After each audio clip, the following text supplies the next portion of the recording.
योगेन चित्तस्य पदेन वाचा मल शरीरस्य च वैद्यकेन.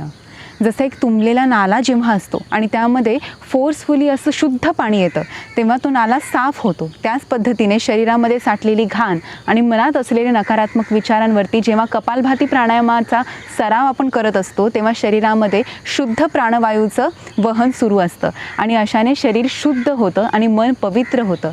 असा हा कपालभाती प्राणायाम कसा करायचा आहे ते आज आपण पाहणार आहोत.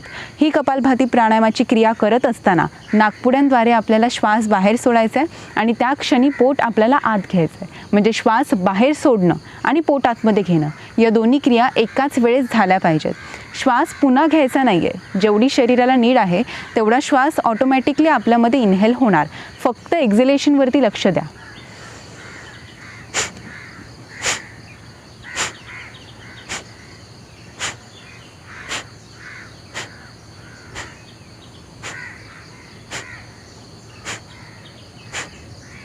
बघा, एक्झॅक्ट सेम टायमिंगला मी श्वास सोडते आणि त्याच वेळेस पोट मी आतमध्ये घेते.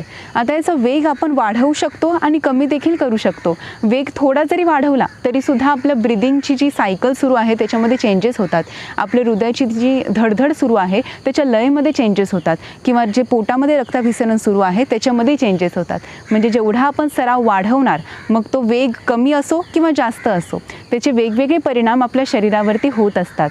आणि जेव्हा आपण पोट आतमध्ये खेचतो आणि श्वासाद्वारे आपण कार्बन डायऑक्साईड बाहेर सोडत असतो तेव्हा शरीरातले सगळे टॉक्सिनसुद्धा आपण बाहेर फेकत असतो. म्हणूनच म्हटलं ही क्रिया एक शुद्धिक्रिया आहे. प्रत्येक योगासन आणि प्रत्येक प्राणायाम ही शुद्धिक्रिया आहे.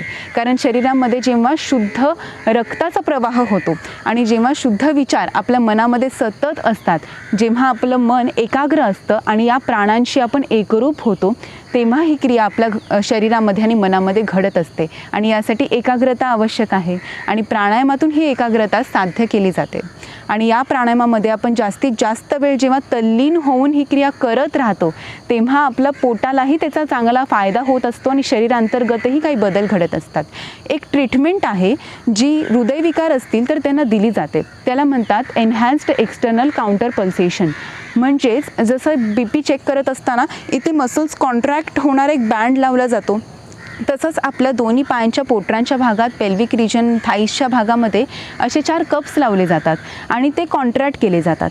ते कॉन्ट्रॅक्ट जेव्हा होतात तेव्हा रक्त वरच्या दिशेला पंप होतं. खरं तर ही क्रिया आपल्यामध्ये नैसर्गिकरित्या सुरूच असते, पण ज्यांना हृदयविकार असतात त्यांच्या हृदयाला चांगलं रक्तप्रवाह व्हावा यासाठी ही ट्रीटमेंट घेतली जाते. ज्याच्यामुळे चेस्ट पेन किंवा हृदयाच्या भागामध्ये होणारा कुठलाही त्रास, श्वासामधले अडथळे किंवा ब्लॉकेजेस असे त्रास असतील तर त्याच्यावरती ही ट्रीटमेंट दिली जाते. यामुळे जे रक्त पंप होतं त्या पंपिंगमुळे हृदयाला जास्त रक्ताचा पुरवठा होतो. आणि हाच प्रकार अशी कुठली ट्रीटमेंट न घेता आपल्याला कपालभाती प्राणायामामध्ये याचा उपयोग घडत असतो. कारण पोट जेव्हा आपण आतमध्ये घेतो तेव्हा सुद्धा एक पंपिंग होत असते. पोट आतमध्ये घेतलं की वरती रक्त पंप होतं. जसं एक जर कोणाला हार्ट अटॅक आला आणि आपल्या आजूबाजूला काहीच वेगळं काही साधन उपलब्ध नसेल आणि ॲम्ब्युलन्स यायला किंवा डॉक्टरांची ट्रीटमेंट व्हायला वेळ असेल तर इन्स्टंट अशी ट्रीटमेंट केली जाते की हातांमध्ये असे हात ठेवून हृदयाला प्रेस केलं जातं. म्हणजे ही प्रेसिंग जी आहे ती बंद पडलेल्या हृदयाला सुरू करू शकते.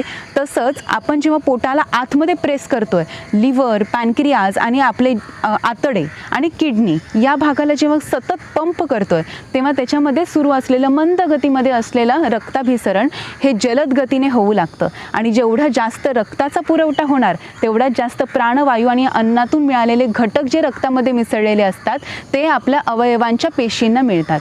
आणि यामुळे अवयवांमध्ये जर काही आजार निर्माण होत असेल, जर कुठले आजार आपल्या शरीरात डोकावू पाहत असतील तर हे आजार मुळातूनच नष्ट करण्याचं सामर्थ्य कपालभाती प्राणायामामध्ये आहे. आणि सतत श्वास बाहेर सोडत राहिल्यामुळे आपल्या शरीरामध्ये हीट निर्माण होते. कारण शरीराचं टेम्परेचर हे इन्हेल करत असताना जो ऑक्सिजन आपण घेत असतो त्यामुळे कंट्रोलमध्ये असतं आणि म्हणून शरीरामध्ये शीतलता पण असते आणि उष्णताही असते. पण श्वास फक्त बाहेर सोडत असताना शरीरामध्ये उष्णता जास्त वाढते आणि ही उष्णता सुद्धा सगळे खराब किंवा घाण अशी जी शरीरामध्ये टॉक्सिनच्या द्वारे साठलेली असते ती बाहेर घालवण्याचं कार्य करत असते. जसं प्रत्येक पेशीमध्ये कार्बन डायऑक्साईड आहे, याने प्रत्येक पेशीचं कार्बन डायऑक्साईड आत्ता आपण जेव्हा श्वास बाहेर सोडत असताना बाहेर काढतो तेव्हा शरीरामधल्या प्रत्येक पेशीमध्ये ही पवित्र रक्ताचा आणि शुद्ध रक्ताचा प्रवाह हा होत असतो. तसंच जेव्हा आपण श्वास घेतो, नॉर्मली जेव्हा इनहेल करतो आणि एक्झेल करत असतो तेव्हा आपल्या मेंदूच्या वरती म्हणजे कवटीच्या आतमधल्या भागामध्ये एक सेरेब्रोस्पायनल फ्लुइड सेक्रेट होत असतं.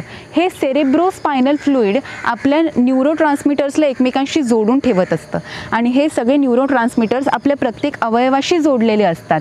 अन्न पचन म्हणा किंवा पिरियड्स वेळेवरती येणं म्हणा किंवा झोप वेळेवरती येणं, जाग वेळेवरती येणं, भूक लागणं, अशी शरीरातली प्रत्येक क्रिया ही मेंदूमुळे घडत असते आणि हे सेरेब्रोस्पायनल फ्लुइड कंट्रोलमध्ये ठेवत असतं. हे फ्लुइड जेव्हा आपण श्वास घेतो तेव्हा कॉन्ट्रॅक्ट असतात हे सगळे मसल्स आणि जेव्हा श्वास सोडतो तेव्हा हे रिलॅक्स होतं आणि हे फ्लुइड सेक्रेट होतं.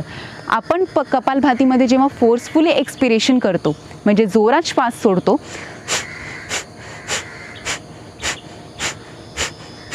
या पद्धतीने जेव्हा एक्झेलेशन केलं जातं तेव्हा असंच फोर्सफुली एक्सपिरेशनमुळे जास्त सेरेब्रोस्पायनल फ्लुइड हे सेक्रेट होत असतं. जसा एखादा स्पंज आपण घेतला आणि तो पाण्यात बुडवून काढला, जोरात पिळला की त्याच्यातून पाणी जास्त बाहेर पडतं, तसंच जोरात श्वास सोडला की जास्त फ्लुइड सेक्रेट होतं. तसंच आपल्या शरीरामध्ये जेव्हा आपण प्राणवायू घेत असतो तेव्हा श्वासाद्वारे जे पोल्युशन आपल्या शरीरात जात असतं त्यातला काही भाग ऑल्फॅक्टरी लोब्सद्वारे मेंदूमध्येही जात असतो आणि मेंदूमध्येही अशी धूळ साठलेली असते. ही धूळसुद्धा आपल्याला नाकपुड्यांद्वारे बाहेर काढता येते. 1941 असं रिसर्च झाला होता की जे अल्झायमर डिसीज किंवा पॅरालिसिस आणि असे जे रोग घडत असतात शरीरामध्ये जे इम्युनिटीमुळे असतात, लो इम्युनिटीमुळे, हे सगळे रोग ऑलमोस्ट पोल्युशनमुळेच झालेले असतात. शरीरामध्ये साठलेल्या घाणीमुळे आणि ब्रेनमध्ये साठलेल्या अशा धुळीमुळे. आणि ही धूळ, ही घाण आपल्या शरीरातून कपालभातीमुळे आपल्याला बाहेर काढता येते. माझे गुरुवर्य कपालभातीला यज्ञ म्हणतात. जसं एक ईश्वरी उपासनेचा यज्ञ असतो तसाच हा प्राणांचा यज्ञ आहे आणि मनाला आणि शरीराला पवित्र करण्याचा हा यज्ञ आहे.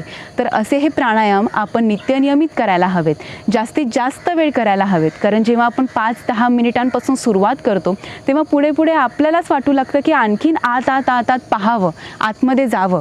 कारण तेव्हा आपल्या श्वासाकडे लक्ष एकाग्र होतं, तेव्हा आपल्याला आपल्या हृदयाची धडधड ऐकायला येते, तेव्हा आपल्याला अंतर्नाद ऐकू येतो आणि हा अंतर्नाद आपल्याला सतत ऐकू यावा, याचं स्मरण राहावं, यासाठी प्राणायामांची निर्मिती झालेली आहे. ध्यानधारणा आपल्याला शिकवली गेलेली आहे.